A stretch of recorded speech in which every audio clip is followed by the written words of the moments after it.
本科申请第2课，这个本科申请解读Lesson 2。Let me go ahead and share my PPT， 我来这个 share screen 一下。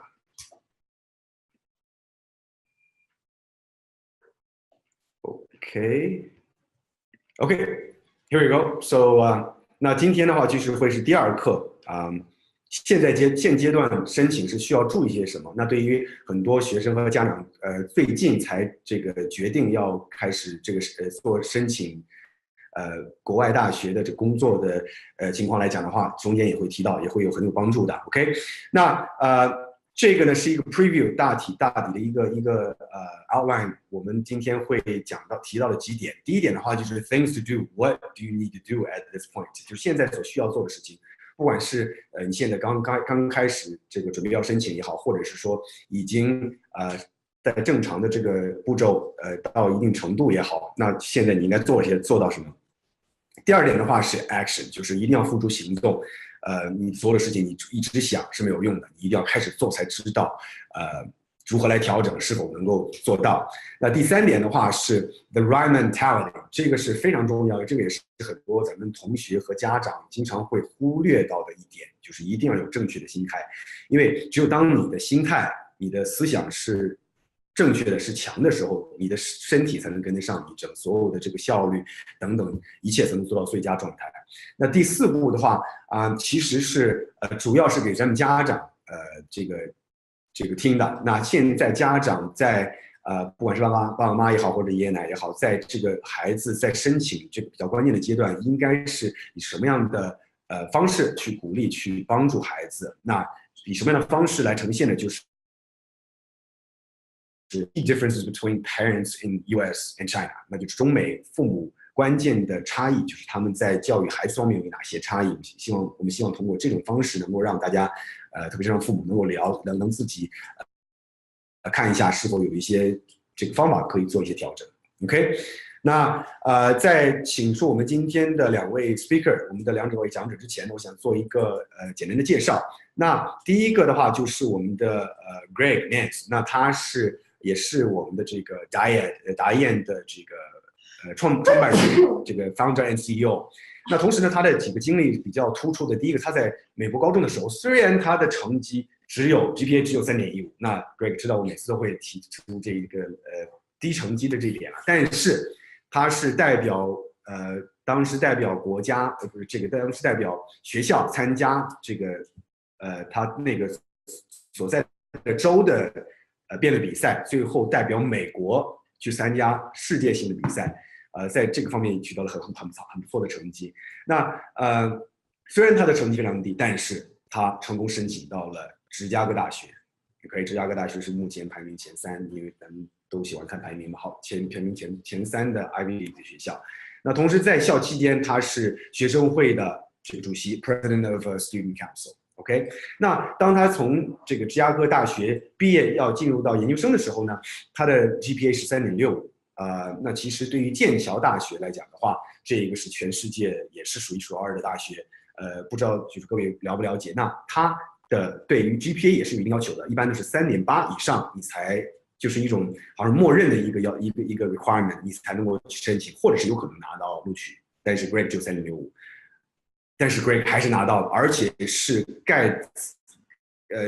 Gates Scholarship， 那这个是全额奖学金，拿到了这个剑桥大学的硕士的这个offer， 这个录取。OK， 那同时我觉得 Greg 这么一路以来，一直到现在在上海创建的达燕，能够走到这一步那么成功，也是因为他跟他的这个兴趣爱好有关。他是一个 ultra marathon runner， 他是一个这个长跑马拉松这个 ultra marathon， 就是非常很长的这个马拉松的这项运动的一个爱好者。前一阵的时候，他去菲律宾跑了一个150公里的这个马拉松。那不知道大家有没有一个概念，39个小时持续一直在跑，那可能中间也就停下来这个解个手啊，然后喝点水，大部分是一直是39小时一直在跑的阶段。那他一种坚持，一种战术也好，或者是心理的一种调整，这都是他成功的一个很重要的一点。OK， 那他也是就是在众多学校和我们学生心目中的达燕男神。那接下来呢，就是我们的这个达燕女神了，Samantha Robertson，OK，他呢是在高中期间是在 Lawrenceville 这个高中就读。那这所高中呢是在美国排名前第一、第二的一所这个寄宿学校。OK， 那他在这个高中期间的话，也是游泳叫什么 swimmer， 他是一个在游泳队的一个选手。那他也是和他的团队得到了这个州比赛的冠军，那同时也是这个学校的一个纪录保持者。那当他在申请大学的时候，得到了一共申请了11所大学，那9所大学拿到了 offer。那大家可以看一下，就是除了这个北卡教南商分校，也是他最后决定这个进入的学校，那也是有了全额奖学金的学校以外呢，还有其他几个学校 ，Williams College、Davidson， 还有 McGill University and more。OK， 但是他选择了北卡教南山，因为他一直喜欢这个学校的这个球队，篮球和足球队。OK， 那他现在是负责我们的这个Diet 的这个 Reading Club， 就是阅读书会。那这个也是一个非常独特的一个咱们 Diet 的项目，它是使用 Harkness Method。那这个以后有机会大家可以能够有机会了，肯定会跟大家介绍。OK， 好，那就不再多说了，已经说的有点多了。接下来的话，我们就有请这个 Samantha 来为我们这个开始这次的这个讲座。OK，Samantha。All right, good evening, everyone. I'm very excited to talk with you today about what you should do in order to complete all of your applications and get the result you want for your dream school. So, a lot of you might be sitting here and saying, oh no, the early action deadline has passed. It's all over for me. And actually, that's not true. You still have plenty of time to get your application together. And we're going to go through the things that you need to do in order to be successful in the application process. So, first thing we need to do is talk about your standardized test scores. If you're applying to university in the US, you realize that you need your SAT and you need a TOEFL score. And so at this point, if you still are working out, if you haven't taken those exams and you haven't gotten your result, then you need to make sure you're doing plenty of practice tests. The reason why this is important is because this will help predict your score on the final exam. So if you're getting 90s on your TOEFL practice exams, chances are on the actual exam, you might hit 90, but you actually might get a little bit lower because the environment for the actual exam is very different from the practice exam. So you want to take them very seriously and use this to help inform your school list decisions. The second thing to keep in mind is that for deadlines that are in January, you probably should register for your TOEFL test now. China is the most populated country in the world, and of that large population, so many people are trying to take the TOEFL. And so especially in a city like Shanghai, where DIAD is headquartered, a lot of those tests, a lot of those spots are going to fill up very, very quickly. So you want to register as far in advance as possible. And, even if that doesn't work out, be prepared to travel.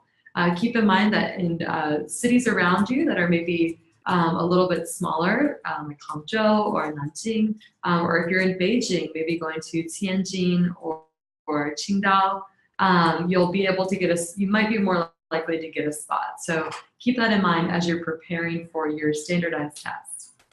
OK， 考虑到今天咱们有很多家长，这个是也有在参与到咱们这个线上讲座，那我每一个 slide 之后都会做一个简短的一个总结性的一个翻译嘛。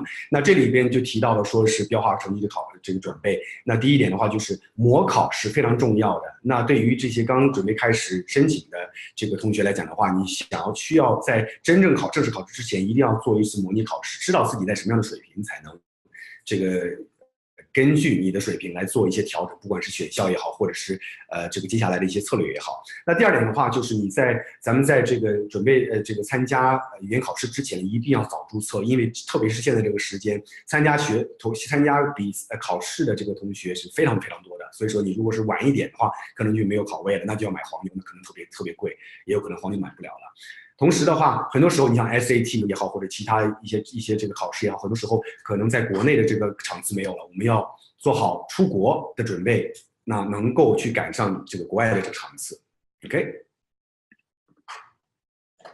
Oh, right. So keeping your testing plan in mind, the most important thing to do next is formulate your school list. So especially for Chinese students, everyone's interested in going to a top 30 school.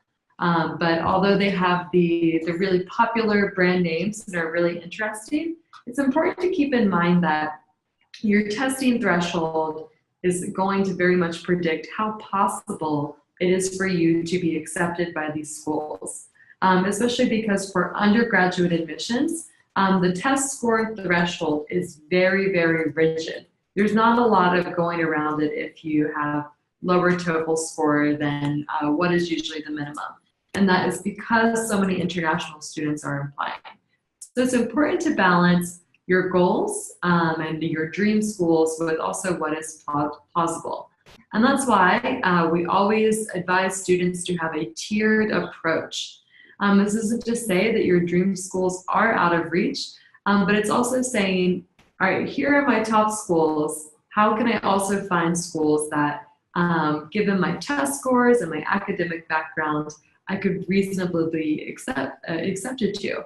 And so a tiered approach means that you take your dream schools as something you can reach for and strive for. And then from there, find schools that really match your background and are ones where you are very likely to be accepted. And then the last tier of school, we say, are ones where you will definitely get in. They are a safe and responsible choice to make sure that you will still have the opportunity to go to university in the US no matter what. OK， 当我们在做这个学校选择、制定学校清单的时候，特别是在现在这个阶段，我们要做比较合理的一个规划。那首先是要看标化成绩。那毕竟现在很多同学现在开始申请的话，那可能已经晚了。那能够准备标化成绩的这个时间当然也就短一些。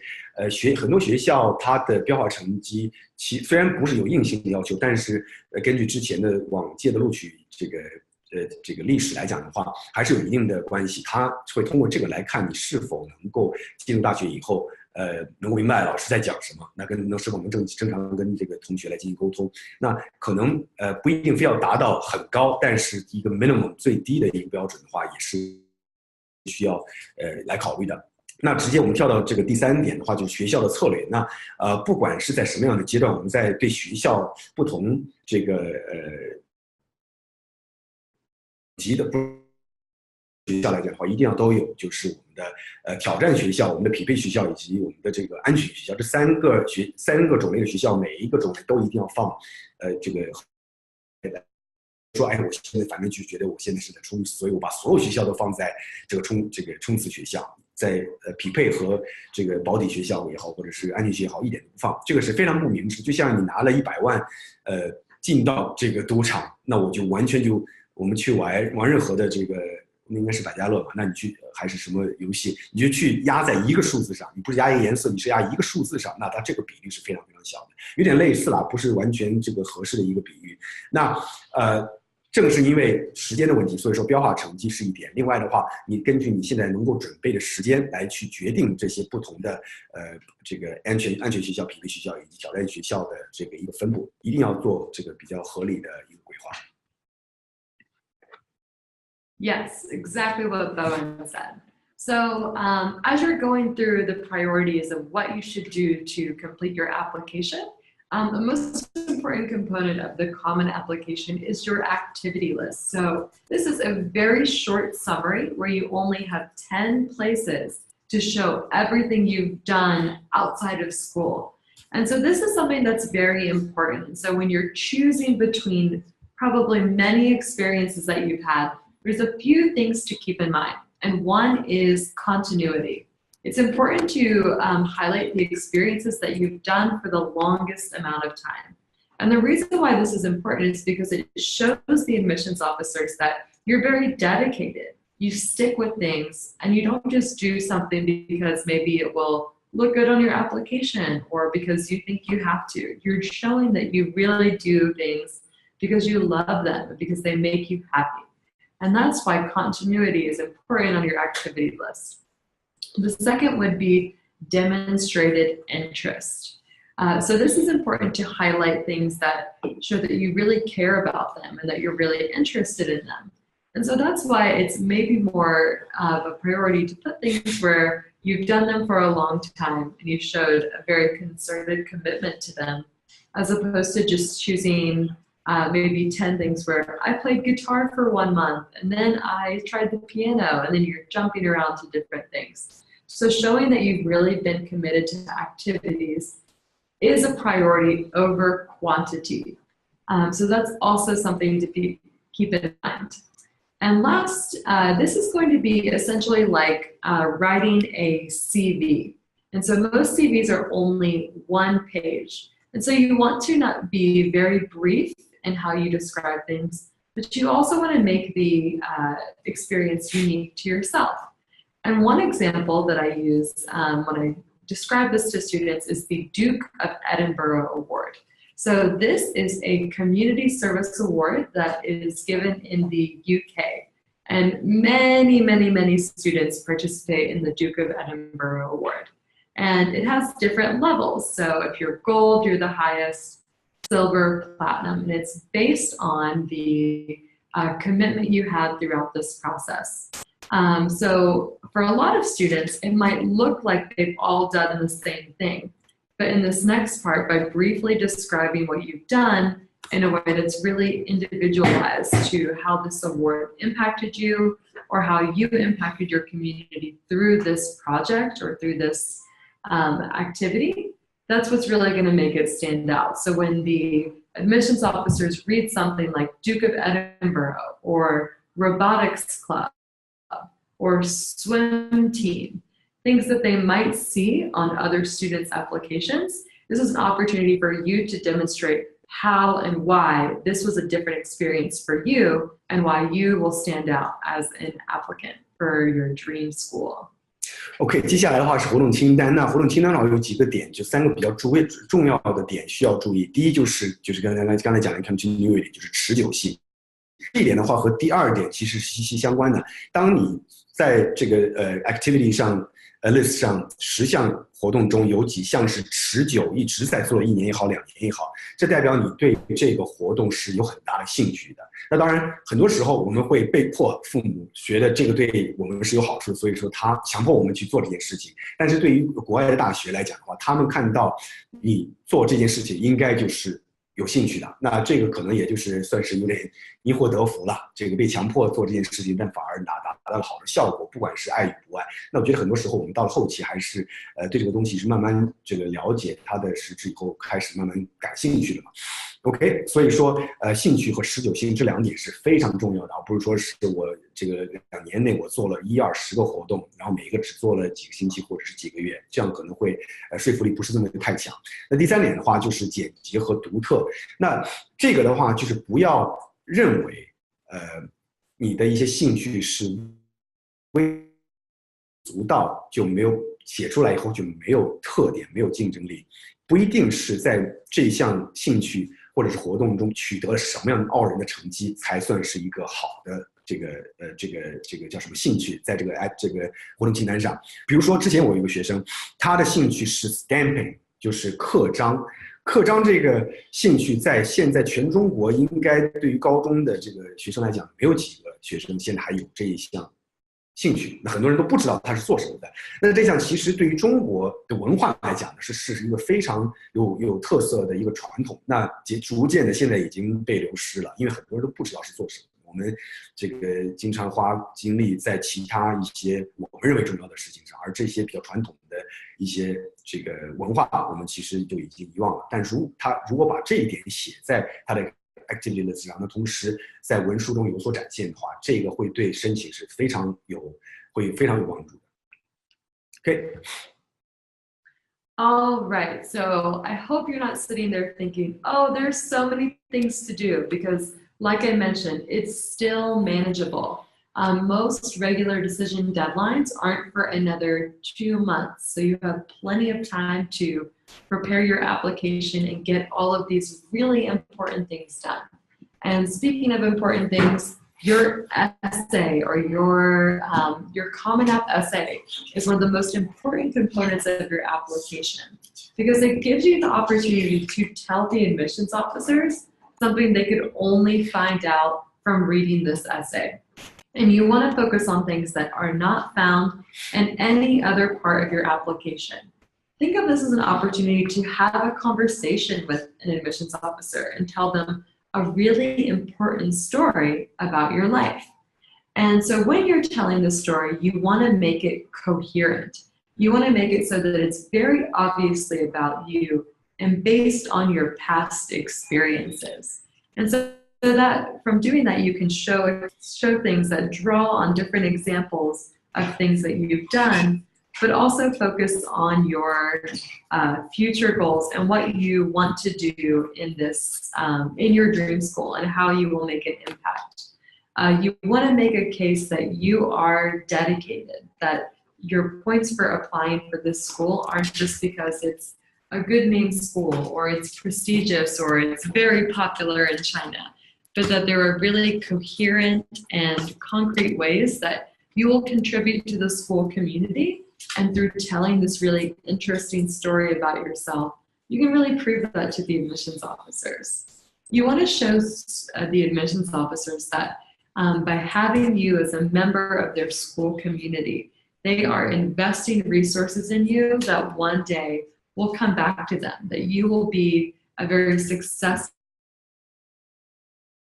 leader of their school. And you can do this through your PS. You can show your dedication and show that you will be a really important part of this school's community. And by accomplishing this in your essay, you'll really round out your application and make it so you are one of the top applicants, whether you apply early decision or regular decision. Your essay is what will really make your application stand out.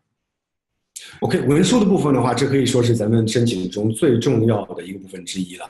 那首先，它的一个非常关键的一个点就是连贯。那在写一篇文书的时候，你整个故事要连贯，你想表达的思想也是连贯的。这个其实跟中文在写作文的时候也比较相似了，但是唯一不同的是，它不是一个纯粹的议论文，而是通过一个简短的事例引出，你对这个经历或者这个事件的理解，那同时你学到了什么，对你之后的发展有什么样的影响？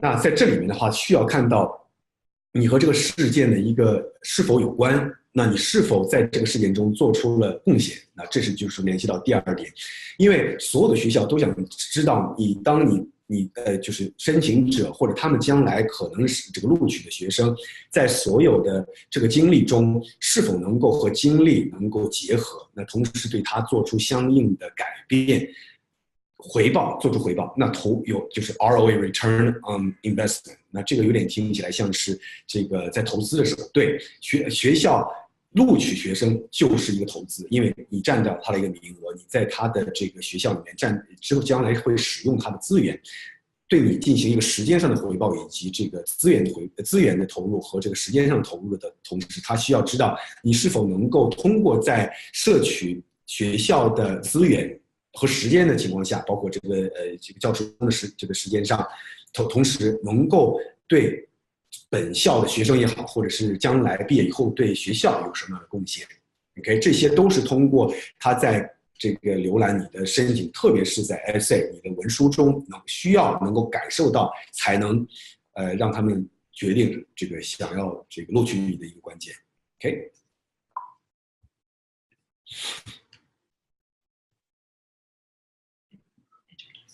，OK。OK， 好，那接下来的话，我们就要进入到 action。那现在这个时间段的话，我们需要具体的来做些什么？一步一步来。那我们接下来就请我们的这个答案男神 Greg Nance 千里马来给我们做这个进一步的分享和讲解。Greg? Hi. Looks like awesome. Samantha, thank you so much for the insight. That was tremendous, very, very helpful. I want to start by saying, how do we get started? Let's focus on the actions that we can take. As Samantha alluded to, a big key here is to get started with a smart and rational school list. I like to think of it as defining our needs. What are our key preferences that above all we would like to have in our university experience? Specifically, what are the strengths of a university that we're most interested in? When I was looking at universities, for me, I wanted a really academic environment. I wanted the kind of place that would help me become a better scholar, learning how to research and write and think and communicate more clearly. That was a really, really big deal for me. And some universities, they're really good at that. Other schools, maybe a little bit less so. Other universities have amazing school spirit, amazing athletics, an amazing community of scholars, students, and alumni. And that is fantastic. That's not quite University of Chicago where I ended up going, but that might be a little bit more like UNC Chapel Hill or Samantha would. And so learn about the strengths of universities, and you're much, much more likely to come up with a school list that best suits you and is most interesting to you. OK 那所以说第一个的话就是有一个结合自身情况来这个规划出来的一个合理的这个学校清单。那第一点我们需要问的就是咱们自己需要的是什么？在这些学校里面，不只是说是我要这个申请名校，我要这个申请最好的学校，而是说对于你想要申请的学校有一个真正的了解，因为毕竟是你自己。当然，家长来很多时候我们这个家长在这个申请中参与度也是比较高的。好，那我们想让孩子在这4年的时间里面，记住这是4年，只要一去选定了以后就是4年，除非我们之后想要转学，那否则的话，在这个学校一待就是4年或者是5年。那如果说是就是有时候我们想要延长一点的话，这么多这4年的时间其实是不短的。那我们需要选择的环境是孩子或者是我们学生亲身需要体验的这个校园生活，以及美国的生活也好，英国的生活也好，或者西方这些学校的生活也好，需要去做一个对的选择。那首先就是第一就是问自己需要什么，在这些想要申请那。通过这个大的很有名的学校也好，或者是各个方面听同学朋友这个推荐的也好，这些学校是否他们这个身上有我们想要的这个东西方面，那其中就是包括是否是有比较强的我们想要学习的专业。那第二的话就是说毕业以后这些毕业生的去向，他们是否是马上投入工作了呢，还是说进一步的进修，博士也好，doctor 也好，或者 PhD 也好？那开始工作是哪一方面的工作？在哪些公司？这些公司是否有我很喜欢的学生很喜欢的这个公司，想要投入也想加入的这些公司，有一些合作关系，这些都是我们需要提前来做 homework 做功课来这个做调查的。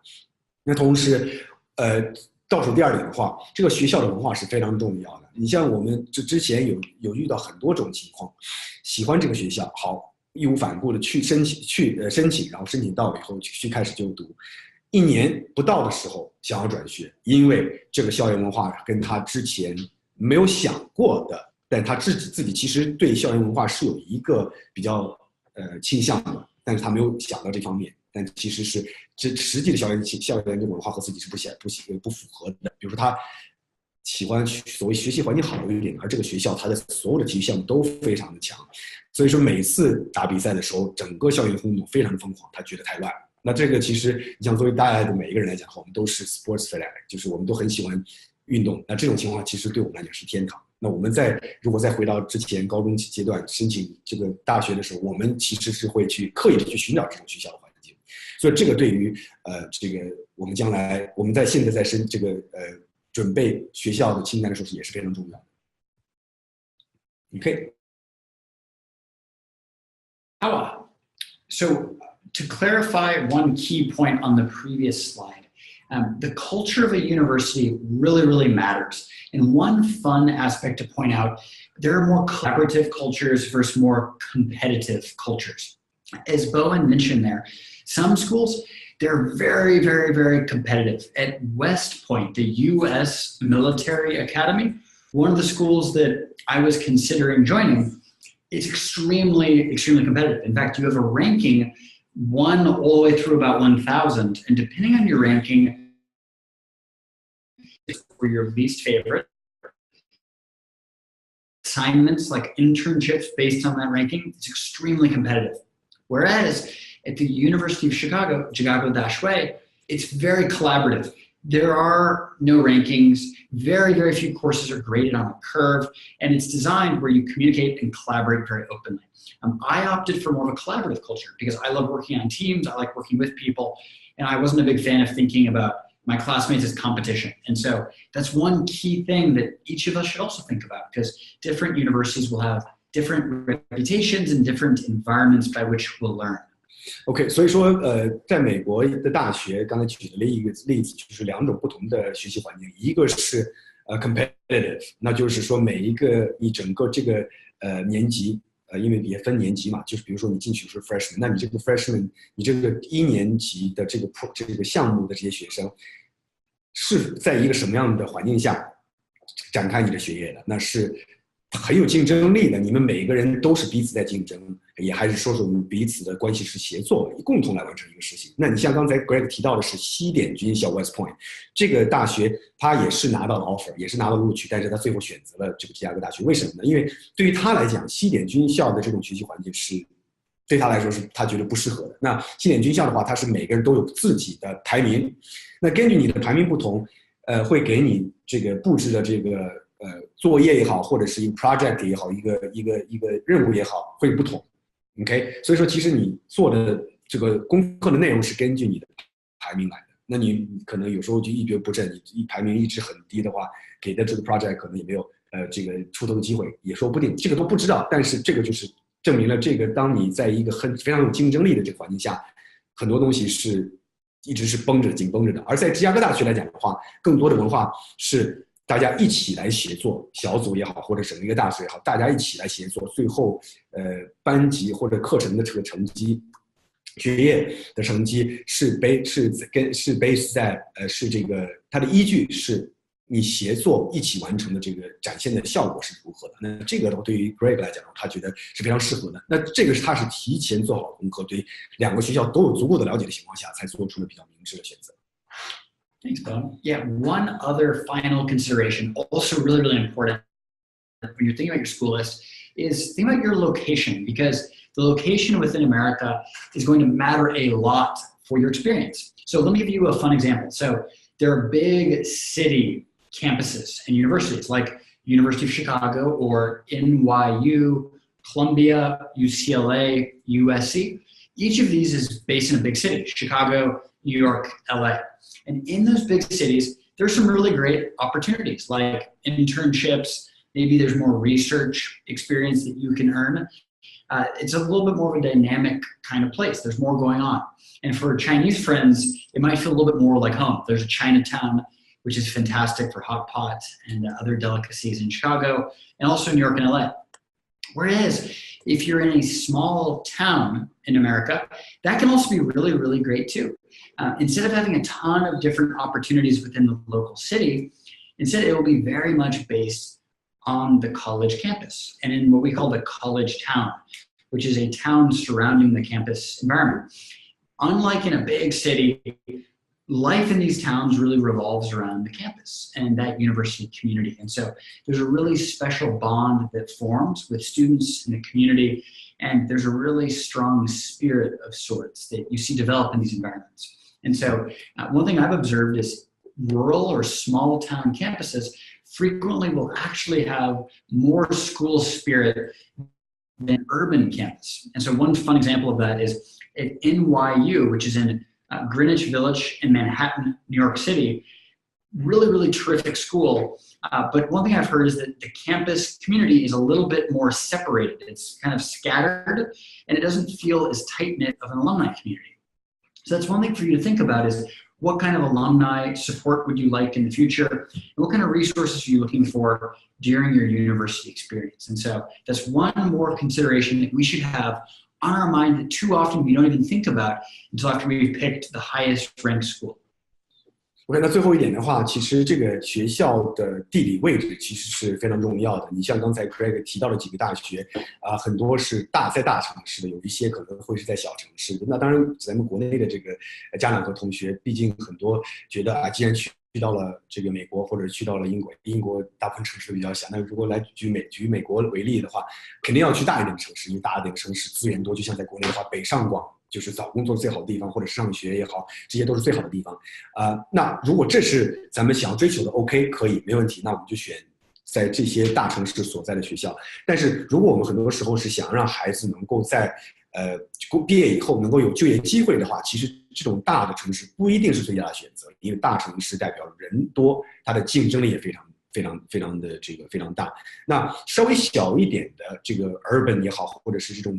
不能说乡村的，就是城市稍微小一点的这个所有拥有的学校的话，它的学习质量或者是学习环境或者是各个方面都很不错，但是它只是它所在地可能会小一点的情况下，这就代表它的竞争力可能会少一些，或者是它对某一个专业的需求其实是非常比大城要多方面去考虑。比如说我之前在读本科的时候，我所在的学校叫 Murray State University。OK， 那我们在这个介绍我的时候，我从来不会讲我的本科在哪里读，因为我出国出的比较早，2000年开始读的大学，那时候不会想到是排名，当时就是觉得学习环境好。那 Kentucky，OK， 这个 Murray State 是在 Kentucky， 是肯塔基州肯德基的发源地。OK， 就是一个大乡村，和田纳西是这个接在一起的。那这个学校被称为美国学习最好、学习环境最好的一个大学。OK， 那学习最好其实就等于 boring，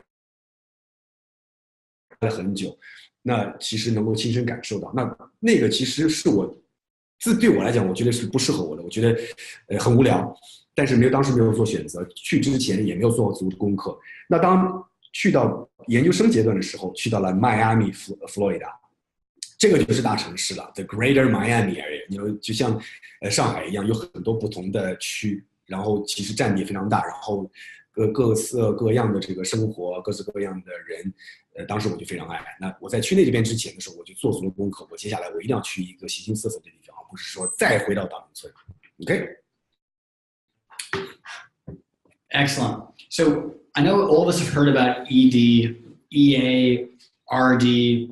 Reach schools, match schools, safety schools, responsible schools. I want to kind of demystify this. And let me put it simply. You want to make sure that you're distributing your school list in an appropriate way.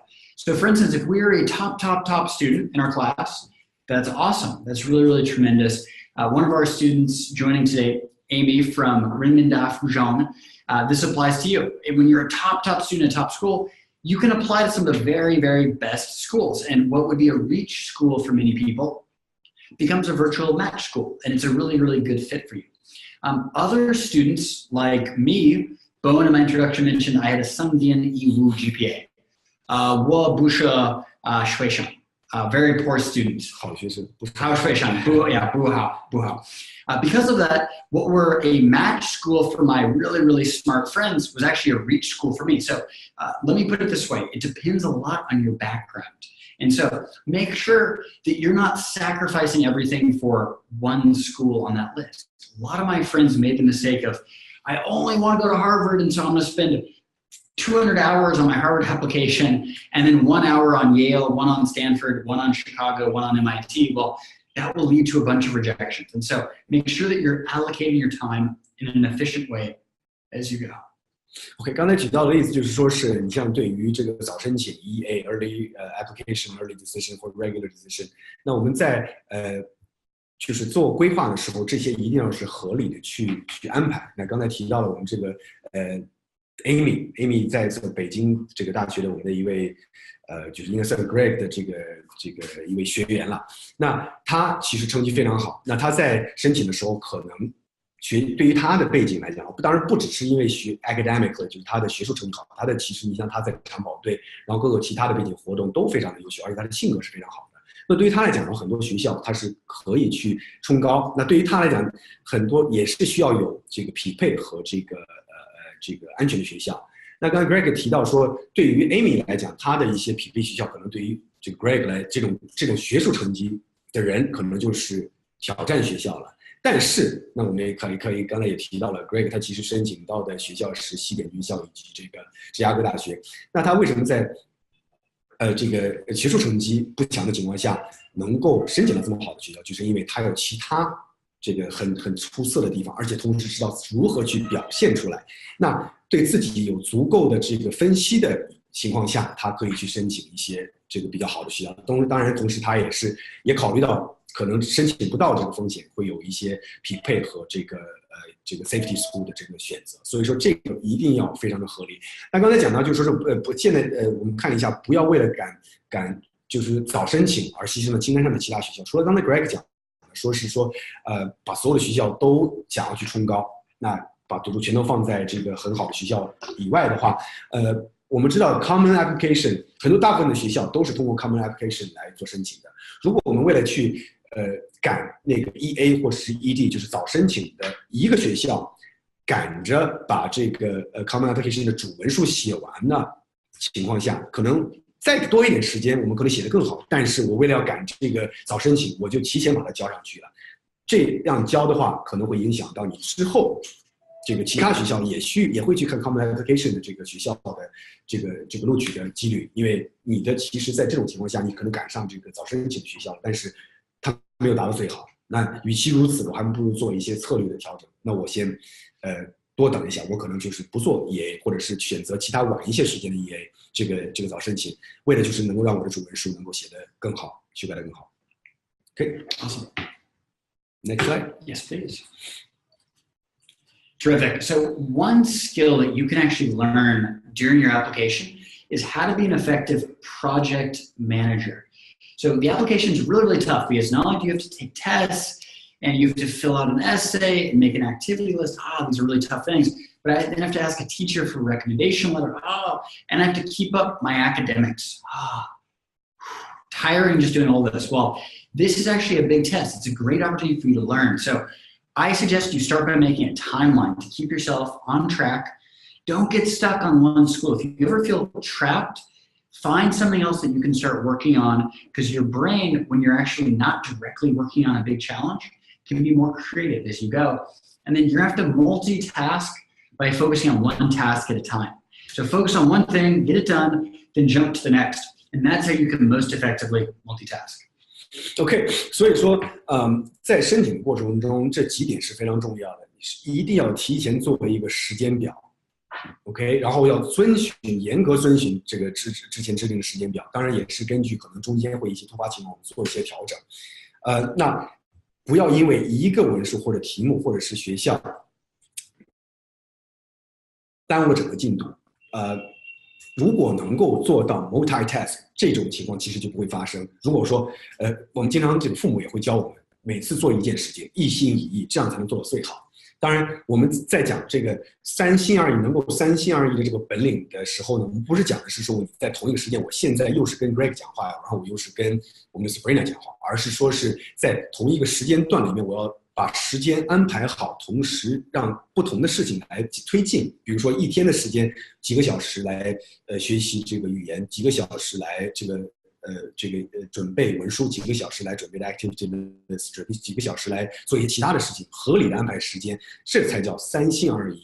很多时候我们觉得，我们家长会觉得说，或者是同学也会觉得，我现在连这个成绩，我连托福成绩、SAT 成绩我都没有的情况下，我那个准备那些都白搭，我需要把这些成绩都考出来以后，我再开始准备文书。好，如果我们选择中介，也就是保姆式服务，让文书老师来决定咱们孩子的命运的话，没关系，这是 OK 的，因为文书老师他可以最短的时间可以几个小时把这个文书写出来。这是很简单的，但是写出来的都是模板式的，没有任何特色的情况下的一个成绩。我们需要的是在一段时间里跟孩子去挖掘、去沟通，能够让他展现最有特色的那一面。很多时候我们不知道自己有这些特色的，他们咱国内的学生是基本上不会去想我自己是一个什么样的人，我将来想要做什么，我为什么做这件事情。我们所在的环境是一个听父母的话，听老师的话，遵循学校或者是这个社会给我们安排的这个所有的一切的这个环境下，所以说我们很多学生的非常有潜力，但是他在当下的这个能力其实是个禁锢的，需要长时间的来做一个沟通。所以说我们需要时间来发掘，那就决定了不能说是先做完这件事再做这件事，特别是在现在这个时间点。Good. Awesome. So the final thread I want to mention here is not to stop after you receive your offer. One common mistake is, I've gotten in, I've made it, that's all I have to do. But actually, that's just the beginning, because this is a really, really exciting opportunity, and it's way better if you focus on making the most of it. So here are a couple of simple ideas that are very powerful. I call these hidden best practices. So number one, join online communities like WeChat. There are really cool alumni and student groups on WeChat that you can find. Additionally, Facebook.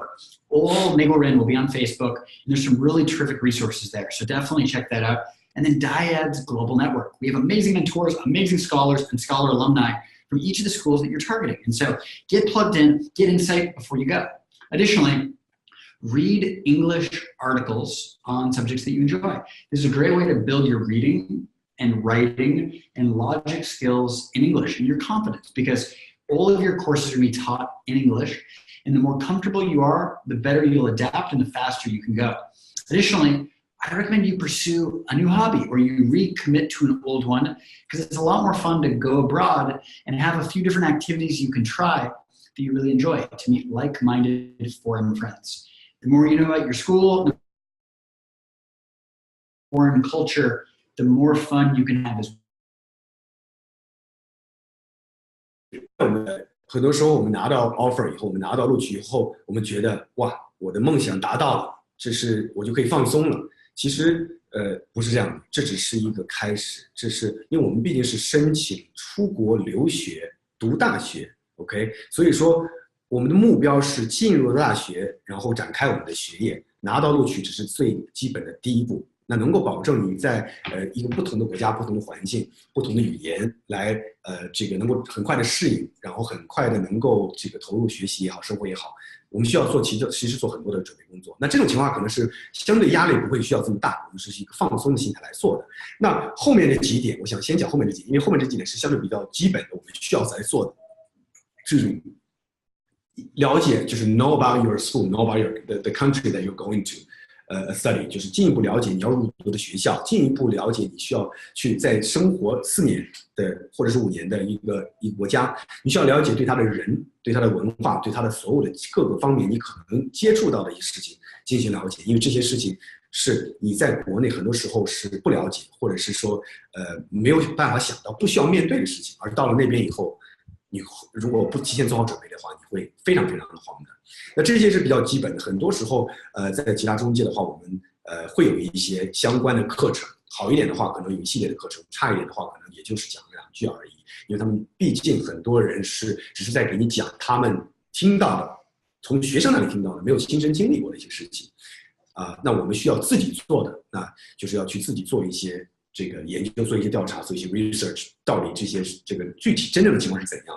如果是加入就加入咱们的答辩的话，那当然肯定我们就直接跟导师，或者是我，或者是我们所有这些在国外待了很久的这些海归来进行直接沟通，我们会以亲身的经历，然后来跟你来进行分享。那 Greg 刚才讲的前面的3点，这3点是 advance， 是比较就是基本上只有美国人他们才会去想到的。第一个就是参加这个线上的一个社区线上社区 WeChat 也好，或这个 Facebook 也好，或者是 Dyad 也好。WeChat 这个可能是更局限于在这个国外的中国学生对这么一个圈子里边。OK， 这样的话可能一些学长或者是一些学弟可以给你一些之前在那边的经历。那 Facebook 这个脸书，它对于美国人来讲的话，只要是个学生都会在脸书上，如果就是基本上是没有，它相当于说在国内你居然连微信都没有，你就是有点这个落后了。每个人都会有。那通过脸书会认识到很多的朋友，会了解到很多学校，你即将去到的这个学校很多各个方面。当时我在读研究生的时候，就有大学生主动加人，那个呢相当于中国版的一个脸书，现在好像已经没有了。那就我当时就意识到一个事情，就是说，在国内的大学生，当学生达到一定阶段是这个年龄段的时候，他会去意识到我需要去做 networking， 需要做这个社交或者人际关系的一个积累了。那我为了能够保证我在新的环境能够达到最佳的状态，我需要去提前去利用这个机会来摄取资源，然后能够有更多的了解。那我们现在应该做的是，在高中申请本科阶段就需要这么做，这样会对我们对高中生来讲的话，去到那边的生活会有很大的改变，很大的不同。你能够节省很多的弯路，会少碰很多的钉子。OK， 那当然还有最后就是说，如果说是正好恰巧是咱们使用了这个答辩的这个导师服务的话，我们自身本身的导师都是在国外，美国也好或者英国也好，这就是已经是一个全球的一个资源。这是第一。第二，我们会把我们所有在不同城市、不同大学的学生集合在一起，因为毕竟我们知道到了一个新的环境，这么一个能够让学生有这么一个小的一个怎么讲一个 group 一个团体的这个机会，其实是非常难得的，而且对于他们的这个帮助也会非常大。所以说这一点我们一定会做的。Okay. Excellent. So in summary here, you want to know yourself to create your school list. We can definitely help with that if you're struggling. It's tough, we know, we can help. Additionally, you want the right strategy, reach, match, and safety as you go forward. Constantly check your deadlines, make sure you're on track. Again, this is hard, we can help. Lastly, before leaving for university, after that offer, keep learning, keep exploring, keep experimenting, and keep following your smile. OK， 最后总结这几点，大家也可以看到上面都有这个英中英文都是有的。那所有的这些，其实当然是在我们以正确的方式去准备申请这个大学的工作的时候，而不是说是保姆式的、中介式、保姆式的这种方式，因为那种情况下，这些全都是由别人来做的，那我们只需要考完试以后基本上就没有了。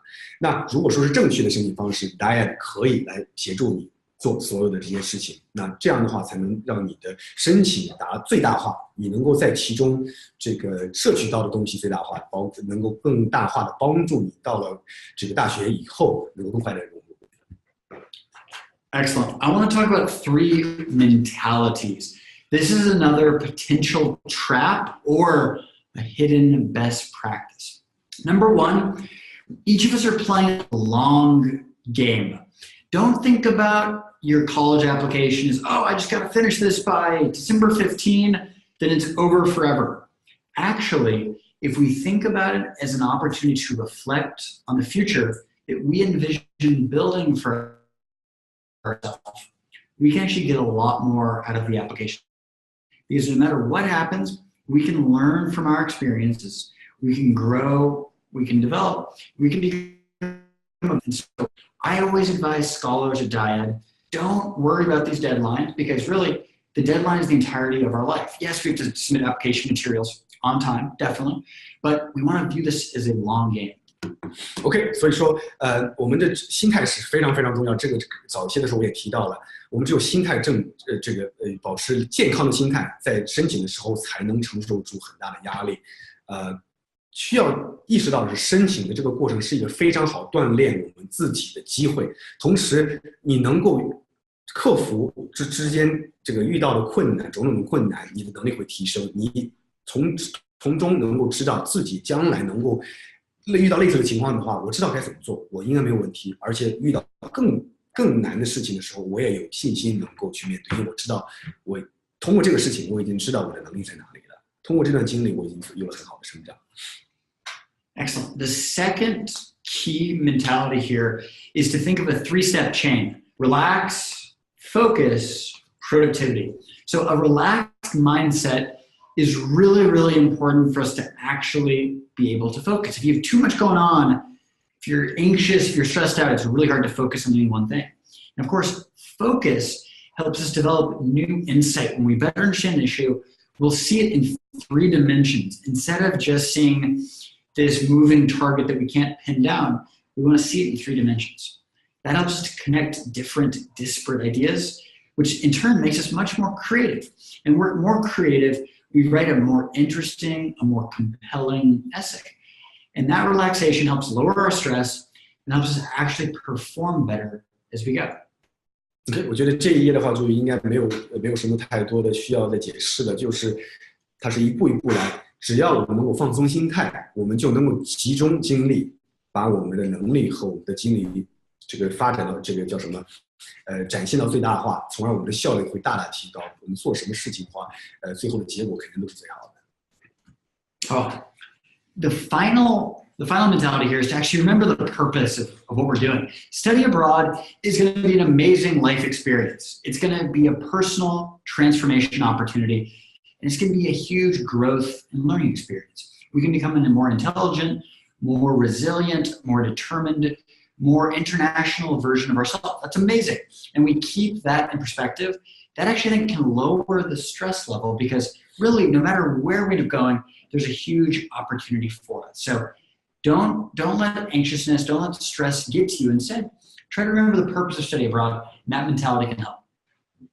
OK， 那其实很多时候我们想要出国，要不就是被父母安排，要不就是我们的这个自己忽然觉得国外通过1件事情或2件事情对自己有一定的震撼的情况下，觉得这个出国会有更好的发展。那现在来讲的话，我们想要提醒各位父母也好，或者是我们同学也好，要进到下一个层次。为什么要出国？为什么要不在国内？这个就需要我们对于我们所要去的国家以及学校有更深的了解，到底有哪些不同，做一些相对具体一些的规划和安排。那这种情况下，你对出国留学这个事情的理解才会升华到更高的一个阶段。那这段时间对你来说是一个成长的阶段。很多时候我们这个在准备申请的时候，会遇到很多的不愉快，或者是很多的难点。这个时候不要想说，哎呀，好难，真是没有时间，就是这个感觉 too much things on my plate，too many things on my plate， 就是觉得我现在需要做的事情太多了，我可能想要以逃避的方式去解决这个问题。逃避永远是解决不了。当你逃避1分钟，那你所需要面临的困难就会被放大，成倍的放大。OK， 最后你就会成为逃避。那与其如此，还不如合理的分析这个问题，了解这个问题，然后做出正确的这个判断，然后怎么样去解决这些问题。需要记住，就是困难是我们成长的一个必经的一个东西。需要学会 enjoy these things， enjoy the setbacks， 享受困难，因为困难能够让你成长。OK， 那接下来的话，就是我觉得是比较有意义的。那很多可能对于我们的同学来讲的话，这些可以接下来讲的内容可以吸收，然后不能说开导了，可能可以说是现在了解了这个接下来Samantha会给我们提到的中美家长这个教育孩子的不同，有一些启发。那跟这个父母来沟通的时候可以传递一下。然后当然不会说，哎，爸妈，我今天告诉你，我今天这个知道了一个新的理念，不要这样讲，以沟通的方式来进行这个把这个东西进行转变和传递。OK， now we'll have Samantha to share with us about parenting US and China. All right, thanks, Bowen. Thanks for all your hard work translating. I know that must be very tiring. And thank you, Greg, for sharing all those awesome insights about staying focused and how you can have the right mindset to get you through the application, but also to get down to business and the most important part of this, which is studying abroad and taking advantage of such an incredible opportunity. And so for all of our parents who are tuning into our webinar, I want to talk about some of the key differences for how students approach this process based on the influence of their parents. I think a lot of these are actually stereotypes. And so some of this is about creating a balance between both of these ends of the spectrum, which are the American parents on one end and the Chinese on the other.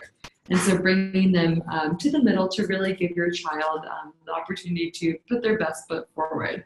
And so one notion of a key difference between parenting approaches in the US versus China is in the US, most parents are extremely supportive. And these are things that are really good. There's a lot of opportunities for parents to encourage their children to pursue the activities that they want and being there for them in those pursuits.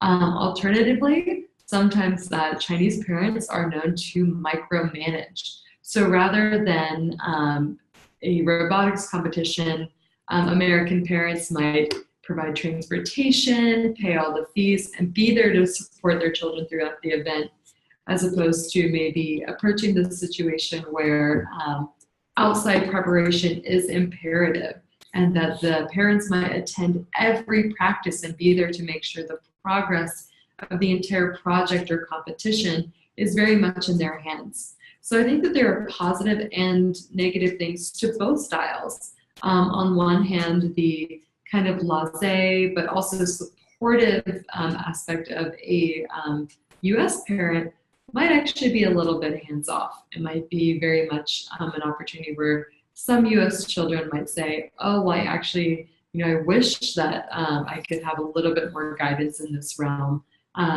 Whereas, also having too much is not enough independence for your child's development. And so in approaching this in the application process, it's about, like I said, balance, bringing the best of both of these aspects into helping your child get the greatest results in the admissions process.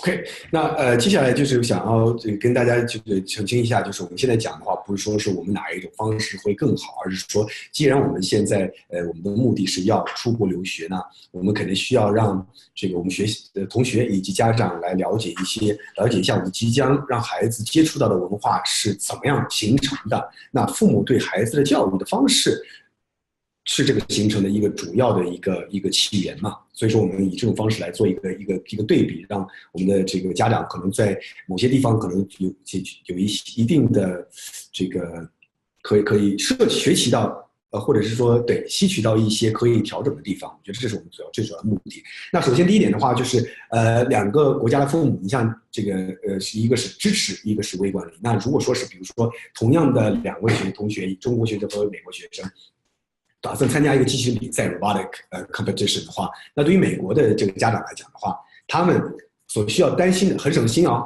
就是比赛费用需要多少钱，好我来出，那或者是我来出，但你以后要做家务来还给我。那交通的话，你去这个比赛在什么地方，我可以开车带你去，那剩下的事情我就不管了。你知道应该怎么样做准备，你知道在比赛中应该尽全力去做，成绩好与坏没关系，你只要尽力了，这就 OK 的。不尽力，那我们再沟通；不尽力的话，我们就没必要再去参加了。如果说是还是很感兴趣，那我们好继续参加更多的比赛。而对于中国的这个家长来讲的话，我们参加这个比赛就一定要拿到最好，然后我会对整个的比赛准备。前期准备我会做监督，然后我可能会上这个班那个班，为了能够让你达到最高的这个标准，最高的这个水平，从而让你能够有最好的竞争力。而且我要监督你的进程。比赛如果说是没有拿到第一或者第二或者第三的话，那一般的第三觉得哇不行，这成绩不行，仅拿了全国第三而已，这个我觉得不值一提。很多时候我们对于家长来讲，只有拿到第一名，我们才觉得会去炫耀，而对于这个美国家长来讲的话，我孩子去参加了这个比赛，就是整个这个经历，他觉得非常非常棒，然后也经历了很多人，交了很多朋友，也跟很多的这个裁判或者导师这个有了结交，有了成为朋友，以后会再去参加更多的比赛，觉得这个经历对他是非常好的，会以不同的角度去看这个比赛以及比赛的结果。Yeah, thank you, Bowen. So I think that another key difference is how Chinese parents versus American parents guide their children on extracurricular activities. And so I think a primary difference here is that there's a little bit of what I like to refer to as guided freedom in the US. So I think take this from my own example, where I am from a very big family. There are 4 kids in my family, and I am the youngest, 最小的. So when it got to be my turn to choose my activities, my mom just kind of let me do whatever I want. She said, you know, I think this will be good for you for these reasons, and this might not be so good. But in the end, I got to ultimately decide what I wanted to do. That was not the same for my oldest brother. So he is the first child. And so I think that what my mom did, my mother's approach with him was what I call hovering. So she would really make sure that he was doing things where he would be the best athlete, and always making sure that he was on the top, the best teams. But she would do so in a way that was very overbearing. And I think that a lot of sports and activities that my brother tried aren't actually things that he necessarily wanted to do. And so I think that the second tendency, which is to kind of make sure that my child is the best and going to have the most success and choosing activities accordingly, is something that most Chinese parents do, but not all of them. And so having a nice balance of guided freedom where you're giving your child the opportunity to choose what they want, but also ensuring that they will be happy and successful, as opposed to just making sure that they are the best. Because oftentimes in the second case, if your son or your daughter is the best tennis player or the best badminton player, it might not be very sustainable, and they might decide, you know, I'm not going to pursue this in the long term. And so like Greg said, having long-term gains and long-term happiness, that's the point of everything that we do. And so in parenting, activity choices, school choices, that's the goal. OK， 那刚才那个 Samantha 通过自己的这个亲身的经历来跟大家分享了一下，就是他自己他的妈妈对自己的一个要求，就是体育项目的一个要求和对哥哥的其中一个哥哥的这个要求的不同，做了一个对比嘛。那像对于他来讲的话，妈妈就是说你做什么事情都 OK， 就是去尝试就可以了，然后就去体验和尝试。当然在这个过程的话，我觉得应该也会有说是，哎，这个目标你需要明确，你为什么要做这个事情？那你的目标也有一定的目标，你不是说我只想去体验，其实也会了，就是说很多时候美国的父母都会这样。而对于他的哥哥来讲的话，因为那个在哥哥之前，可能那时候还没有Samantha，那对于哥哥来讲的话，就是比较严厉一点，就有一点像这个咱中国的这个家长一样的，你做什么事情你都要做最好，而且你要做这些。就会对于他所选择的这个体育项目有所干涉，因为在美国的话，你一定要有一个体育项目，你至少会去就是长期的去做。那当时对于这个哥哥的这个所参加的体育项目也有干涉，然后也一定要去达到最好。所以说，其实我们在两者来讲的话，其实是需要达到一个平衡，不要说是完全的，就是你想去做什么都 OK 了，我也对你没有任何的要求，而是也不要说是完全是你像根据你是否能够有可能拿到名次，或者是你能得到多少的 pride， 或者是 if you're gonna make your parents proud 来作为依据，两者要作为平衡，去尝试这个事情，但是你要有同样有这个一个目标，然后你只要知道为什么做这件事情，是否是真正的一个兴趣爱好。Okay. All right, thanks, Bowen. The next key difference is focusing on studies. So I think a lot of times American parents tend to see what are the possibilities over the long term, as opposed to what is a possibility in the short term or what is established. So using the example of choosing a business major versus a history major, a lot of times an American parent might see this and say, job, money, stability, great. But sometimes parents will see this and say, but is a business major going to allow my son or my daughter to learn a lot of diverse skills where they'll be really creative and really dynamic in the workforce? And sometimes the answer is no. And so getting a liberal arts degree in history or literature or English or Chinese, all of these things can give your son or daughter a really unique perspective that will actually allow them to give more value in the workforce. So they can look at problems from the example of history and how do things work across how have things worked in our society across time, as opposed to just a finance or business perspective. And so thinking about all the possibilities that can come from majoring in a certain subject, as opposed to what is just established, and making decisions based on what is a cultural notion of stability or success, as opposed to what we keep referring to, which is the long-term gains, the long-term happiness. And looking at things from a liberal arts perspective might actually lead to greater success and innovation in your son or daughter's career. OK， 那对于就业来讲的话，其实我觉得父母和孩子都需要考虑这个问题。首先是兴趣和实力，就是你在这一个行业是否能成功，同时能够帮助到你将来的这个就业是否能够，比如说挣钱，这是大家都想要有好的一个结果。同时是兴趣，这两点一定要做一个平衡，而不是说是我做这件事情，我去把这个金融也好，或者是 accounting， 或者是商科，任何一个商科，或者是一些理工科作为我的这个专业，是因为我毕业以后，我觉得工作肯定会很好。那我不在乎我的这个是否有兴趣，这个专业能够让我赚钱，或者能够让我有好的发展，能够继承这个子承父业也好，或者怎么样也好，我就去做。但如果这样强迫自己，或者是欠考虑的这样去做的话，将来毕业以后，当你做一段时间，在这个行业做一段时间，你如果对它没有真正的兴趣的话，你会非常非常痛苦。那同时也不能说是一味的说我喜欢做这个事情，我就非常喜欢当画家，我想成为艺术家，但可能你自己的天分相对欠缺一点，或者是说你需要欠考虑，在这个行业其实需要能够成功的这个几率其实还比较少的，除非你特别有这个天分。然后这两者其实是非常要做一个很好的平衡。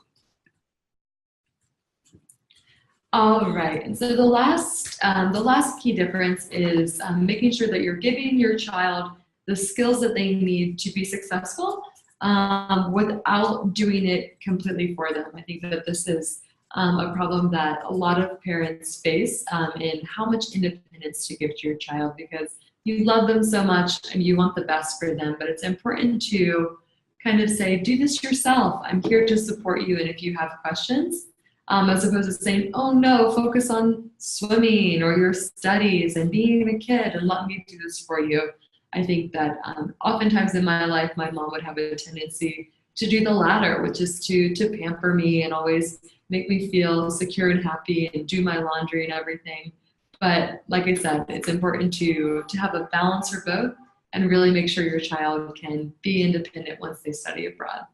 OK， 那最后一点的话就是说，对于这个美国的家长来讲呢，他经常会，其实这个字打错，给予权利，就是是否我有权利这样做，给予权利。那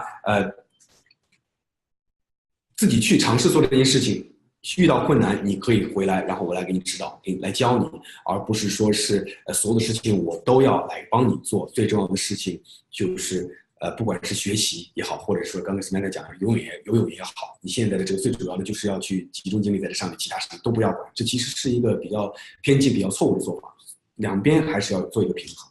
OK， 那其实今天的这个讲座有点长了，那我们直接我觉得最后想要提前进入到这个问答环节，因为我们之前有几位同学已经就这次讲座有做了一些提问，提前发给我们一些问题，我想借这个机会来给大家做一个解答。那首先第一个就是 Why should I ask my recommendation letter? Who should I ask my recommendation letter from? Should the person's authority be as high as possible? 那也就是说，我的推荐信是应该来自于谁？是不是写推荐信的那个人的地位越高越好？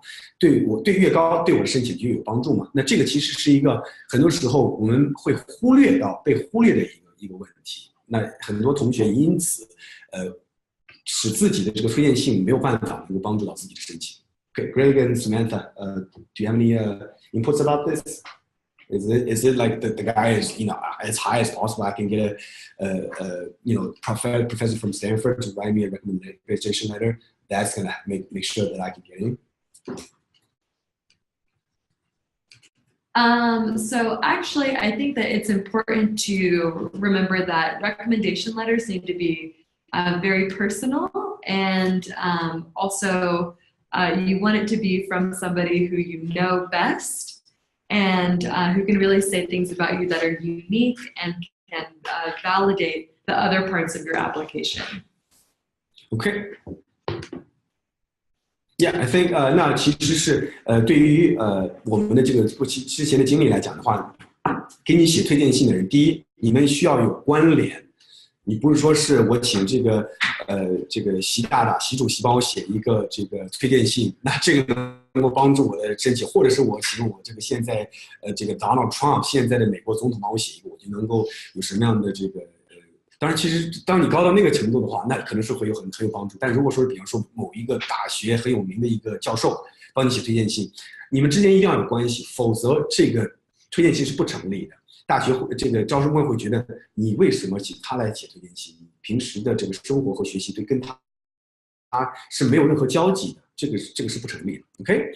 Okay, second question. How many AP scores should I have to significantly increase my chances of acceptance from universities? Would 4 APs be enough if I want to complement my low TOEFL and SAT score?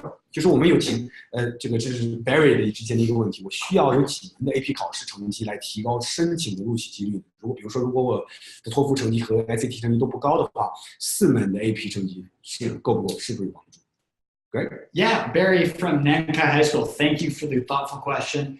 The short answer here is it's actually much, much more important to take the AP course and to perform very well on the course instead of just jumping in. I've heard many, many students in China and the US, oh, I'm going to take 10 AP classes, and they end up averaging a 2 or a 3 or a 4. That actually isn't very helpful to your application. It's much, much better to only do a few AP courses, get a good grade in the course, and then take the test and earn a 5, earn a perfect score. That's much more effective for your application.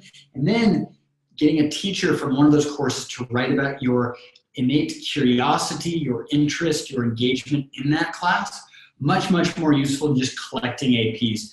I only had, I believe, 5 AP courses during my high school. But I did a lot in each of them. I got excellent recommendation letters. That was much, much more useful than my friends who took more, but ended up doing worse on their exams and didn't earn strong recommendation letters there. OK， 那你像 Greg 刚才这个分享的角度是以，如果说我们所在的学校能有上 AP 课程这个机会的情况下，好，那我们通过上这个课来拿到至少4分或者是5分的这个高的成绩的 AP 的成绩，这种情况下对我们是有帮助。同时，我们会请我们 AP 课程的老师来帮我们写推荐信，来从而能够对这个 AP 课程的一个对我们申请的帮做一个辅助。OK， 那 Greg 刚才讲的，他只 only for AP courses， 但是其实这其实比较多的。如果说是我们在正常的像有国际班，不是在国际班，可能在某一个学校它只提供几门的情况下，或者是你需要做的事情非常多的情况下，4门其实比较多了。减到最小，根据自己的情况，特别是如果你托福成绩和 SAT 成绩还没有达到一定程度的时候，你的 AP 首先是绝对不可能考好的。很少有人说是托福成绩和这个 SAT 成绩很低。AP 成绩很高，这是基本上是不会存在的。这是第一。第二，如果说是没有上这个 AP 的课程，我自学然后去考了试了，对于招生官，不管任何大学招生官来讲的话，他看到的即使你能拿到5分，他看到是一个成绩，没有过程。他在你的成绩上没有看到 AP 的课程，你也没有办法提供他任何的 AP 课程的机构的证明的话，这只是一个空壳，就像我们在解数学题一样的，你的最后一个答案只是一个答案是不够的，你没有过程，要么就是 partial credit， 比方说10分的成绩，最多给你1分或2分，或者是直接是0分，因为你没有过程，我不知道你怎么来的。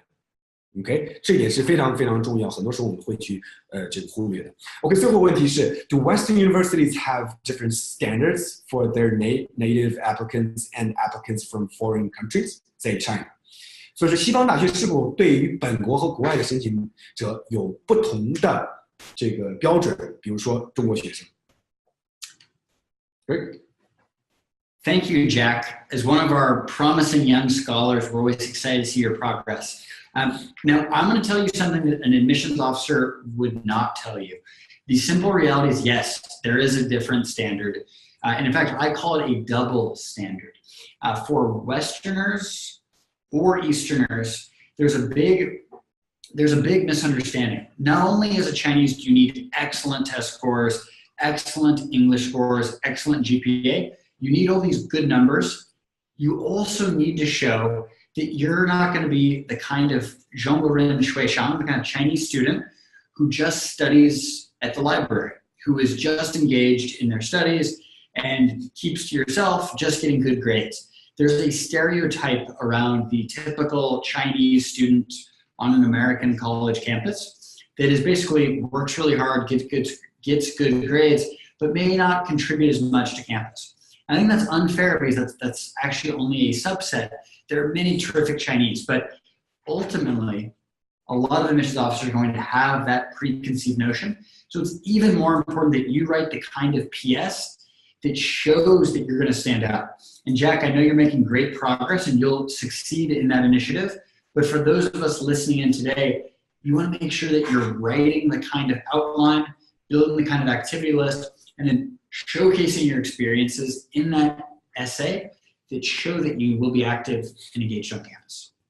OK，so 那最后这个问题其实是非常非常重要的，这也是很多这个咱中国的学生和家长的一个误区，觉得说是大学对于中国申请者和这本国申请者是不同的标准。那刚才 Greg 讲的是有不同的标准，那不同的标准在哪里？那除了说是你需要有好的学术成绩，你需要这个背景活动非常丰富，你的性格非常好的以外的话，他需要确定你不是那种一天到晚在图书馆或者是一天到晚自己在那边读书的书呆子，这样的人到了他们大学是没有办法为他们的现有的学生群体做出任何的贡献的。这就是 return on investment， 就是说投入的回报。他们需要知道他请你来了以后，你是否能够对他们也带来一些益处。OK， 那所以说这个 double standard 这两个不同的标准是存在，但又不存在，因为这对于国外的大学来讲，他们深深的知道中国的学生是非常会考试的，学术成绩和考试成绩很高，对他们来说不难，因为咱们的这个教育环境就是这个样子的。所以说有了这种结果，他们觉得是理所当然，不是理所当然，就相对会容易一些。那需要知道的话，知道的是，当你从这个环境到了另外一个美式也好，或者是英式也好的这个西方的教育环境，或者是这个大环境的情况下，你是否能够融入？你是否是一个书呆子？那很有意思是，我记得也有家长说，或者是同学问我，那就是他们认为是不同的这个其他角度不同的这个标准，那所以说我们在申请的时候，我们是一定要找中介，一定要找中国人来替我这个规划怎么样的申请，要接地气一点，这个是非常愚蠢的。你越接地气，你被录取的几率会越低。OK， 所以这个 double standard 其实是没有的，但只是说是因为我们的教育系统、教育的环境，所以是会多加了一个对于国外大学招生官在衡量我们的这个申请的时候，多加了一个需要考虑的方面而已。OK， 所以说今天的这个 webinar 时间有点长了，那就是也非常抱歉，那可能这个内容比较多，但是非常感谢大家今天来参与今天这个 webinar。那最后呢，想要跟大家这个说一个事情，就是说我们等一下会随后会在我们的这个群里发一份这个调查问卷，一份差不多很短的一个调查问卷。那这个问卷填完了以后，你就有机会得到一次30分钟的一个免费的，不管是文书也好，或者是这个 activity list 也好的一个修改的这么一个体验。那这个的话将是会我们的女神这个达燕女神 Samantha 来替我们来做这件事情。那想提醒的一件事情，我们现有的学员是没有这个机会的。如果你现在还在这个观看这个现在线上讲座的话，我们现在是把这个机会留给我们的一个还对我们这个服务不了解的这个同学和家长。OK， 那今天再次感谢这个各位的这个参与。那我们下周同一时间再见，具体的这个时间和内容我们会提前在群里这个发布。OK，Thank you， 谢谢。Bye。再见 ，Goodbye。拜拜。拜拜，再见。Goodbye, goodbye.